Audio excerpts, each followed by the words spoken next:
Mr. Edwards, go ahead. Thank you, Lee. Thank you so much, all of you, for taking time out today to participate in a critical piece of what makes who we are. I'm thrilled to be back in front of this group, and I want to congratulate my friend Al Short on his Paul Harris Fellow Award. That is much deserved, and that's wonderful to hear.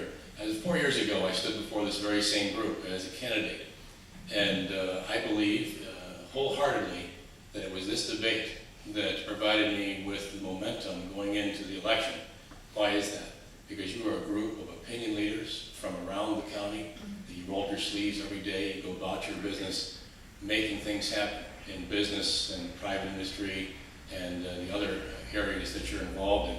You asked penetrating questions. I did my best to answer them, to give you a perspective of what I would bring to the role of county executive. I made some very basic promises 4 years ago when I stood here before you all. And some of the basic promises that I made was that I would commit myself every day to work hard, to show up and treat this job just like I've done all the rest of my jobs throughout my 18 years in the private sector. And I recognized that we had a job to do, and it would take work, and I applied myself that way. I said I'd approach our challenges on our fiscal end to get our finances in order at the county level. I said that I wasn't satisfied with the performance of our Veteran Service Agency and the work that was being done on behalf of the veterans in our community.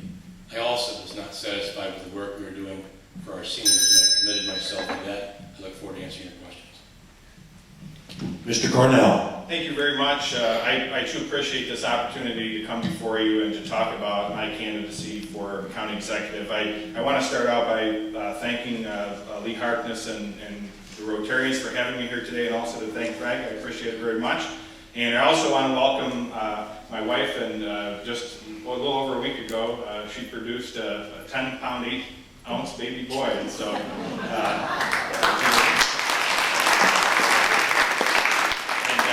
as we like to say in the Cornell House, we're doing everything we can to reverse the population decline in this county.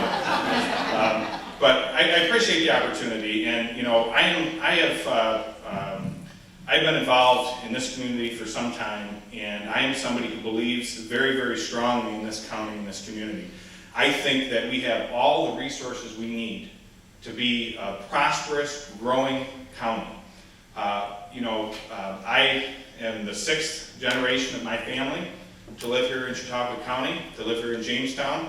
In fact, all 6 generations have lived on Lakeview Avenue, all in different houses. So I told Lori we're going to have to move there at least for a month to keep it going. But this is the way I see things. I've been in the county legislature for just over 3.5 years, and I believe very, very strongly that we need to get more aggressive with our economic development efforts. If we don't, I think we're going to continue to see what we've been seeing, which is a loss of 2,500 people over the last 4 years. We're going to continue to see our school enrollments going down. Thank you, that was quick. More later. What do you believe are the 2 most important Chautauqua County challenges that you want the voters of Chautauqua County to use when making their choice for county executive? 2. I'd say number 1 and far above is the economy. I think that if we don't start making some tough decisions and start moving in an aggressive fashion to try to turn this economic decline around, and I'm talking decline over the course of decades that we've experienced, we are going to continue to get what we have been getting. Now, I've come out and I've made several proposals. My first proposal was to invest in business startups. Why? Because where 70% of the job growth is nationwide. Now, we do have small business development, the Small Business Development Center, and that is obviously a great place and a great tool. But what I'm talking about is going out proactively, strategically, and investing in business startups that we believe will help our existing businesses, will be the growth industries of the future, and will help create jobs. Secondly, I've talked about investing in infrastructure. We've had investment in infrastructure in the past in our industrial parks, going all the way back to the Drossi administration. It's been successful. We need to start doing it again. I've also come out aggressively and said we really need with our lakes and waterways, to restore and enhance it. Someone in the room, I won't name him and put him on the spot, but has brought it out to us that 26% of our tax base is on that lake, and we need to protect it. Mr. Edwards. I think our biggest challenge in Chautauqua County is to continue to follow the business models that are out there ready for us to adapt. We've successfully over the last 4 years found repeated areas where we as county government can become more efficient and more accountable. That's what drives progress. We need to continue to drive down property taxes as we have for the last 4 years. In doing so, that encourages people to invest in who we are, Chautauqua County. The challenge going forward is that we have done a good job in doing that already, yet the state has not followed suit. So our biggest challenge, bar none, will be dealing with the fallout coming from Albany when they attempt to deal with their $17.7 billion deficit. That means we're going to have to apply even greater business principles, as we've done over the course of the last 4 years. You'll soon hear about the $1.8 million we earned here in Chautauqua County by my administration going out and selling our carbon credits on the open market, applying a business principle, lowering our obligations going forward by $1.8 million. Dealing with those sorts of things is going to be critical as we go forward. This following that and following those principles will be jobs, and dealing with that as we go forward. We've shown great leadership in that area the last 4 years. I have the statistics I'll be glad to go over with you to show you that we're a state leader in that area. What is your opinion of Assemblyman Parment's position on reducing the sales tax for Chautauqua County? I'll be glad to tell you that I have objected to the further reduction of our sales tax. It is something that causes tremendous challenges and is a direct result in potentially increase our property taxes. Most all of your essential purchases are already exempt from sales tax.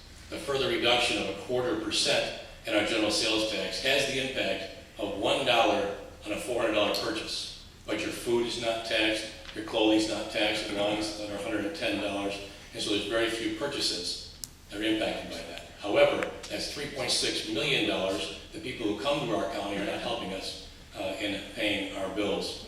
So that is a tremendous pressure that we have when those bills are reduced. We already have one of the lowest sales tax in the state. You have to go all the way to Albany to find more than one other county, Ontario County, 7.18, who has a lower sales tax than we already have.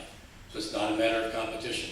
I firmly believe that every dollar that we can appropriately raise should go towards property tax relief as opposed to sales tax cuts. Mr. Cornell? Greg, you forgot to mention one exemption, and that's the home heating tax. We no longer have that, and that's been a $5.3 million savings to the people of Chautauqua County. I've been very clear in my position. Cut taxes across the board. Whenever you have an opportunity to reduce a tax, you reduce it.